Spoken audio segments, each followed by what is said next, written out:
தமிழ்நாட்டில் கூட்டணி ஆட்சிக்கு தயார் என்று அதிமுக அறிவித்தால் பாஜக கூட்டணியில் இடம்பெறலாம் என அக்கட்சியின் மாநில தலைவர் அண்ணாமலை கூறிய நிலையில் அப்படியொரு நிலைமை வந்தால் செத்துவிடுவோம் என அதிமுக முன்னாள் அமைச்சர் செல்லூர் ராஜு காட்டமாக பதிலடி கொடுத்துள்ளார்.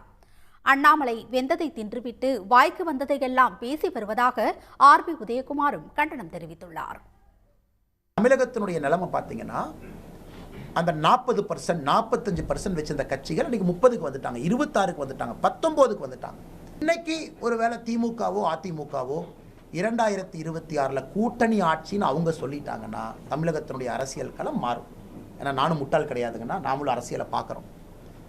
இது மாறணும், வேற மாதிரி அரசியல் அதிமுகவோ திமுகவோ கையில் எடுக்கணும். அவங்க கூட்டணி ஆட்சிங்கிற வார்த்தையை பயன்படுத்தணும். திமுக பயன்படுத்த போகிறது கிடையாது. அதிமுகவை பற்றி எனக்கு தெரியல. அதனால் அவங்க கூட்டணி ஆட்சின்னு சொன்னாங்கன்னா இப்ப இருக்கக்கூடிய நிலைமை மாறுவதற்கான வாய்ப்பு இருக்கு. அதிமுக இவன்கிட்ட கேட்கணுமா, இவன்கிட்ட சீட்டு கேட்டு நாம நிக்கணுமா, இவங்க தான் தலைமை பொறுப்பாங்க. என்ன வாய்ப்புகள் போட பேசுறாங்க.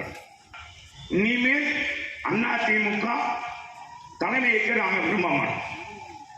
எங்கிட்ட கேட்டு போறணுமா, அந்த மாதிரி பொழப்போம் தான் நாங்க நாட்டுக்கிட்டு செத்து போவோம். மரியாதைக்குரிய அண்ணாமலை அவர்கள் வாய்க்கு வெந்ததை தின்னுவிட்டு அவர் பேசுவது இன்றைக்கு விரக்தியின் வெளிப்பாடாக தெரிகிறது.